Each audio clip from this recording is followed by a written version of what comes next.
আওয়ামী লীগের পুনর্বাসন ও সেনাপ্রধানকে নিয়ে হাসনাত আব্দুল্লাহর ফেসবুক পোস্টকে ঘিরে অনৈক্য দেখা দিয়েছে জাতীয় নাগরিক পার্টির নেতাদের মধ্যে। কেউ দ্বিমত পোষণ করছেন, কেউ বলছেন এমন বক্তব্য শিষ্টাচার বহির্ভূত।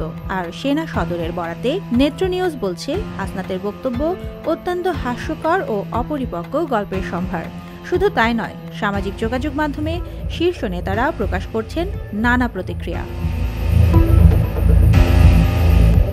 গণ অভ্যুত্থানের মাধ্যমে শেখ হাসিনা ভারতে পালিয়ে যাওয়ার পরই আড়ালে চলে গেছে দেশে আওয়ামী লীগের প্রকাশ্য রাজনীতি। আওয়ামী লীগকে নিষিদ্ধের পরিকল্পনা নেই বর্তমান সরকারের। বৃহস্পতিবার বিভিন্ন গণমাধ্যমে প্রধান উপদেষ্টার এমন বক্তব্য আসার পর ওই দিন ভোররাতেই বিস্ফোরক পোস্ট করেন হাসনাত আব্দুল্লাহ, যেখানে তিনি বলেন, রিফাইন্ড আওয়ামী লীগের পুনর্বাসনের চেষ্টা হচ্ছে ক্যান্টনমেন্টের ভেতর থেকে।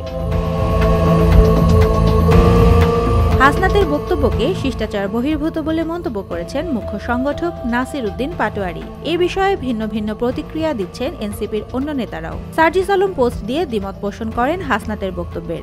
বলেন, যেভাবে হাসনাতের বক্তব্য ফেসবুকের স্ট্যাটাসের মাধ্যমে এসেছে সেটা সমীচীন হয়নি। তিনি দাবি করেন 11ই মার্চ তাদেরকে সেনানিবাসে ডেকে নেওয়া হয়নি।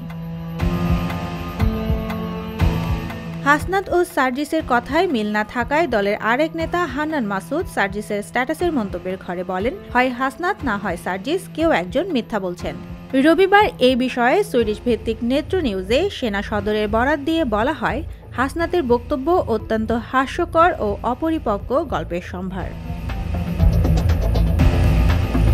সার্জিসের স্ট্যাটাসের মন্তব্যের ঘরে এনসিপির ফেসবুক পেজ থেকেও কমেন্ট করতে দেখা গেছে। কমেন্টে লেখা হয়েছে, এভাবে ফেসবুকে পোস্ট করে দ্বিমত পোষণ করাটা সমীচীন মনে হলো না। হাসনাত যে পোস্ট করেছে এটার যদি কোনো কিন্তু থাকে সেটাও নিজেদের মধ্যে আলোচনার মাধ্যমে বাকি পদক্ষেপ নেওয়া যেত। এভাবে ফেসবুকে সহযোদ্ধাদের পরস্পর বিরোধী মন্তব্য সাধারণ মানুষের মধ্যে খারাপ প্রভাব ফেলছে। এই সুযোগে ফ্যাসিস্টরা আবার মাথাচাড়া দিয়ে ওঠার ফন্দি করছে। Desk report, Deshkal news.